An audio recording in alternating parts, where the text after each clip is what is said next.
G'day everybody and welcome to the January edition of the Fit Paddler. In this edition we talk with a very special guest. His name is Dean Gardiner. Dean, of course, has been paddling around the world for many years. He's one of the great icons in the sport and also runs some of the greatest events that we all get to enjoy around the world in paddling these days. In the interview with Dean we talk about the upcoming Mandurah Challenge and also the Doctor, which will both be running in the next couple of weekends. We also get to chat with Dean about a number of his personal issues in regard to paddling, how he got involved in the sport, what are the big ticket items he thinks in order to be able to be a good performer in downwind racing. And then of course we finish off chatting to the 9-time champion about what Molokai means to him, why he first got involved in the race and what's made him successful to win the event, only second to Oscar Chalopsky by winning the race 9 times.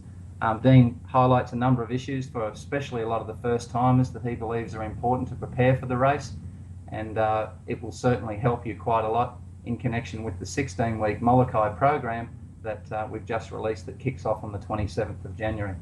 So I hope you enjoy, and we look forward to seeing you in Hawaii on May 18 this year. All the best. Bye. Okay, Dino, well, thanks very much for your time. Of course, we've been, friends for many, many years, and certainly that all started by competing against each other. And as we've moved on through our careers, you've been now running events for a number of years. But can you tell us a little bit about this year's race and about the Doctor itself to kick things off? How long has the Doctor been going now? Doctor's been going now for about 10 years. Initially, we started it as a coastal race, but the attraction of doing an event from Rottnest into the mainland was too big, and being that the wind blows in exactly the right direction, we ended up running it from Rottnest into the mainland, and have been doing that now for about 8 years, and it's just the most ideal course for a downwind race. Yeah, it certainly is. I've been in the event a few times, and certainly when the wind blows, which is quite, as you said, quite consistent, it's one heck of a lot of fun. But what do you think, what's the important factor in regard to ocean ski racing? Why you think we need to go from one landmass to another? I certainly have my opinions why I think it's very important for the sport, but what's your thinking behind doing that? Well, I believe, and I think as you do, it's the heritage of the sport. It's what created these types of events. Was, I guess, if you want to look way back, it was the way the world was populated. Well, especially the Pacific was populated, and doing it on craft that have the ability to link ocean chop and utilize the water the way the craft that we have do. Then it's just a fantastic concept, and I think there's a mountain of events out there that have the ability to go around in circles or go backwards and forwards in flat conditions, but the ideal scenario, and you can see it in the growth of the sport, is to race downwind and really enjoy what you're doing. Yeah, I agree, and we'll certainly come back to touch on that a minute when we ask a question in a couple of questions' time. What do you think about this year's race? So what's the event shaping up like? How many people look like being entered, do you think, will start, and what sort of top-line competitiveness will be there? Yeah, well, at this stage, I think we're on course for about 350 paddlers. Ideally, I'd like to see close to 400. We've had growth every year in this event. Last year, I think we had about 330 on the line.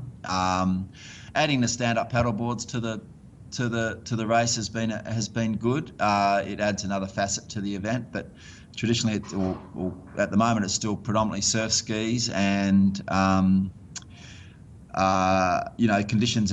Like I've been in Perth now for 2 or 3 weeks, and the pattern is looking ideal for this year's event. And I hate to put a mocker on it, but it looks like it should all come into place. So. But yeah, I would expect somewhere around the 350 mark this year. Of the top guys, you're going to have the top Aussie guys, the Bruce Taylors, Jeremy Cotter, Michael Booth, all those sorts of guys, plus the Mockies from South Africa. We have a number of European guys this year, guys from New Zealand, Hong Kong, Tahiti. So it's a really good spread of competitors. Right. Okay. Good. Well, I mean, it's certainly out of all the downwind condition races I've ever competed in Australia, it has by far the best. certainly primarily because of the distance between two land masses, and it really generates that Dr. Breeze to help you get across the channel, which is a heck of a lot more fun than 40 degrees dead flat like I paddled at one other time. So hopefully that doesn't happen. Yeah, well, let's hope, mate, because there's no fun in paddling on the flat. And as I said, there's a mountain of races that give you the ability to be able to do that. So that's why downwind racing is so unique. And yeah, obviously the elements are something that we got to contend with, and we just try and fit the race in as best we can in the prevailing conditions. So, one year we actually reversed the race where we went to Rottnest because we had strong offshores and it looked like it wasn't going to kick around all day. And fortunately for us, it didn't kick around, and we got screaming offshore winds that is as good a course as any over to Rottnest. And that was a fantastic event as well. So, we've tried to set this event up to cater for every possible scenario, and sometimes it just doesn't happen for you. And as you witnessed a couple of years ago, or it was quite tough. So that happens every now and again, but that's part of what makes this event so unique. Yeah, it does. Yeah, it does. Well, I'd like to move on to a couple of other bits and pieces. So all the best for the race this year, and certainly hope everyone has an enjoyable experience and no one suffers too much hardship out there in the water. So I hope the event's a ripper. Thanks, mate. So just a little bit about yourself, because a lot of people have heard of you, but we all sort of do what we do, and not many people know a lot about each other. We're in an IT age where it's very easy to find people, but it doesn't mean you really know a lot about people. So I've just got 4 topics here just to create something with a little bit of a difference that I thought people would like to know about you, because you are one of the founders of the sport. You were there in one of the very early years of the race in Hawaii.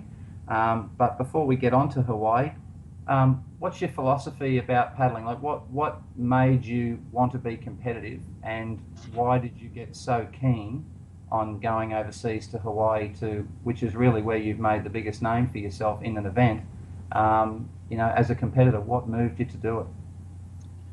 Well, initially I got into paddling because I grew up on the beach. I surfed with all my friends, and found that growing up in Perth, you didn't really surf all the time. So the paddling sort of came up. I wasn't super competitive. I just loved just jumping on a ski and going for a paddle and actually doing the exercise and being out on the water. And then as time went by, in my late teens, I sort of started racing a little bit and joined a surf club, a more competitive surf club than the one I was currently in. I still liked going away on my surfing trips and that sort of stuff, but got into paddling via that. I was a professional fisherman at the time, so I was on the water a fair bit. I was away a lot, so I wasn't really competitive and didn't really have the training regime that a lot of people have had. So I didn't really start until very late teens, early 20s. Did the surf club stuff like yourself, and I got really bored with that pretty quickly. Not so much the racing. I loved the racing, and you and I were there for a lot of finals on the beach in various locations, and it was good to have that feeling, to have to walk down to the beach on a Sunday and be one of only 12 skis on the beach. That was a pretty good feeling, and I loved all that stuff at the national titles. But once again, I got bored with that. I found there was too much other stuff involved in that side of thing, and I looked elsewhere, and I'd heard about Grant Kenny, going over as a 16-year-old and winning this mythical race in Hawaii, and that sort of grabbed my attention. I love to travel. I love to be out on the ocean, and so I went over there in my first year, and from there it sort of just grew. At that stage, I still wasn't super competitive in the event. I got a couple of places here and there, but it took a couple of years before I actually won it, and then I found that was my real passion. It was the one thing that I felt like I knew that I could do pretty well, and that's being out in the middle of the ocean and catching chop. If it's the only thing that I'm good at in my life, well, I'm sort of happy about that, because it's been good fun. So if you get to paddle in big downwind conditions for 3 hours across the channel, then for me that's heaven. So. And we've had a few heavens out there over the years, and I've been lucky. It's kept me involved, and I think that's what's really important about this sport is to keep involved in it, and the only way that's going to happen is producing conditions that people want to be in. And the days of bashing into a headwind for 60k and making it the world's toughest race just doesn't exist, and that's reflected in the numbers that actually do those races, and the growth really is in the downwind racing.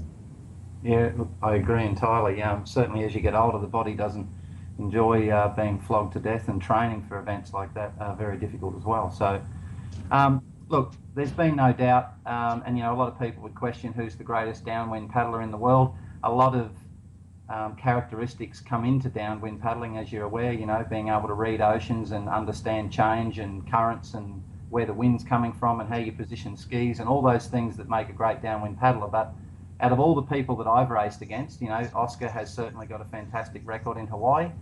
You certainly are not that far behind him in number of wins, being 9 total championship wins over there. And out of you guys that who I've raced against and trained against, Grant Kenny's, who are the 3 most successful guys that have crossed the channel in number of wins, I would say, while Oscar's got that little bit more power and Grant's had that more sort of sprint paddling background where he's had that faster twitch speed as well, you've tended to do a little better in actually reading the ocean without having those high horsepower veins that they've had in their body to be able to consistently be there and not only win it 9 times, but the amount of times you've been there, leading the race or within 100 metres of leading the race when you get to that last portlock point, quite clearly illustrates that you've probably got one of the best abilities to read the ocean out of anybody. So what do you think, or what is your priority? What could you tell people that is a key factor in order to be able to be good at downwind and cross Molokai doing quite well for 3 to 5 hours? Yeah, well, firstly, you've got to know how to paddle. That's probably pretty crucial. And then I think it's just a matter of, to me, it's just a matter of perseverance. And how I learnt to paddle downwind was I was in a surf club called Floret, and I used to go down the coast from Floret on a windy Sunday afternoon. They'd throw my ski on, and I was a 13 or 14-year-old, and we'd paddle out to sea for 2 or 3k and then head back straight into Floret, and that's how I learned. I'd be coming off the whole time, but you've got to be really confident on your craft and have the ability to get back on your craft and persevere with those sorts of conditions. But ultimately, you get yourself in a position where it's just so much fun, and that's I think with everything, that's the key is you've got to enjoy it, and it might take a little bit of time to get to that point, but I think perseverance and finding that happy place is really, really important. I don't consider myself a elite athlete or anything like that. I'm just someone that enjoys paddling in the ocean, and for me it's transferred nicely into racing because it's something that I enjoy, and I'm pretty lucky there that you can do that. I think you have to still do a few grinds and a bit of hard stuff, and obviously get your paddling ability up. But you just have to look at my technique to know that I'm not really a top paddler. I just managed to be able to, put things together at the right time, and I think that's really important. Okay, well, just very, very briefly, Dean Gardiner's an hour and a half, 2 hours into Molokai in 2014. If the wind's up and he chooses to do the race, which everyone knows that's when you turn up and like to do it. What is a thought that's going through your head, forgetting about the competitors, but just working with the conditions themselves? What is something that you try and focus on doing that some of the people that might be listening to your interview today might be able to take from what you're concentrating on about an hour and a half, 2 hours into the race? Okay, I'll break that down because there's a big difference to me in the hour to the 2 hour, and then the 2 hour to the 3 hour. So in the first hour up to the first hour, it's just about getting everything into sync and just trying to conserve as much energy as possible, and making sure you're on track with a good course, and keeping that in mind the whole time. And then 1 to 2 hours is still conserving as best you can, and now you should be in unison and in the swing of the ocean and being able to work the runs left and right. And then 2 to 3 that's when the race really starts, and that's when I'd look over and see you on my left side and know that Oscar's 400 metres behind us and bearing down on us, and whoever else is in the race, Tim Jacobs, Lewis Laughlin, or whoever, they're all there too. So that's when I start to think about those guys and why I'm either moving away from them or they're getting closer to me, and working out, making sure that my direction's still the direction I want to be going, and 2.5 hours is when you've really got to kick, I think, and if you kick at 2.5 hours and survive, and that's anything from 2:45 through to 3:30. That's the survival phase. So if you've conserved enough in those first 2 hours, then you might have enough to charge through Portlock and paddle into the headwind for that last 2K. So, it's I pretty well unleash everything before I get to Portlock. So, yep. And then hopefully I can survive the rest of the way. So, that's right. As we get older, that gets harder. Yeah. Okay, a couple of quickies very briefly. The greatest race you've ever had in Hawaii, what year was that, and just briefly why? Probably for me, I'm going to give you 2. The race that a couple of years ago when you and myself and Oscar were at Portlock Point together, I thought was a really good race. Yep. I think we all did the best we possibly could, and it showed in 3 guys hitting Portlock within such a short space of time. I think that was an amazing event. But for me personally, and the win from a winning perspective was a race that I did, Lewis Laughlin and I. It was very, very, very calm conditions, a light tailwind. I'd been in South Africa the week before, pulled out of a race because it was flat, had basically said I wasn't going to Molokai, got home, realised that I wanted to go to Molokai on the Thursday or Friday, flew to Hawaii, rolled up at Molokai, slept on the beach, and then woke up in the morning to the boats facing towards Oahu like they do sometimes. The boat's on anchor, so it meant the wind was slight head, but then the boat swung and a little bit of east wind started to kick in, probably around 8 to 12 knots. And I said to my friend who I was camping with at the time, I'm not going to start. And then about half an hour out from the race, it picked up a little bit more to just where you could see a white cap around the corner. And I started, it backed off, it picked up, it backed off the whole way across the channel, and Lewis and I were within 10 metres of each other the whole way across the channel. Half an hour to go, I virtually gave up. Then I had a kick, my boys on the boat yelled at me, I had a kick again, went past Lewis. He sort of faded a bit, then he fell off. He struggled to get back on for a while, which gave me a bit of a lead. I ran around Portlock, I was that buggered that I caught the first wave I could, ended up on the rocks, had to run across the rocks with my ski, took my fair bit of my rudder out, and then Lewis was at me again and we raced into the finish line. I just managed to get him. So from a race perspective, that was my best race. Yeah, certainly a lot of mental questions pre-race and during the race to end up with the victory. It's quite a story in itself, isn't it? Yeah, and I was proud of myself. Let's say that. Absolutely. So, just in no more than 10 words per answer for these particular questions, just to do with Molokai. The first race you started in Hawaii, your first year? 89. 89, beautiful. What you think is the uniqueness about Hawaii? Why is it the big draw card? It's a crossing. The wind funnels. It has a lot of variables with regards to current, wind, and swell, and attracts good field. I guess they're the keys.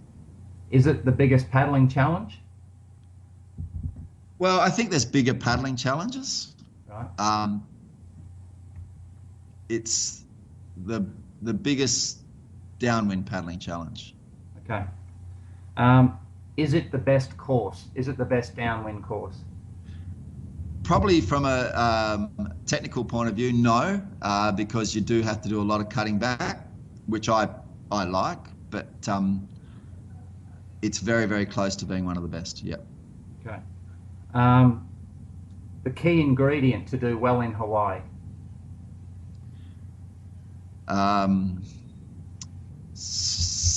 Well, I guess stamina and desire. Yep, I agree entirely.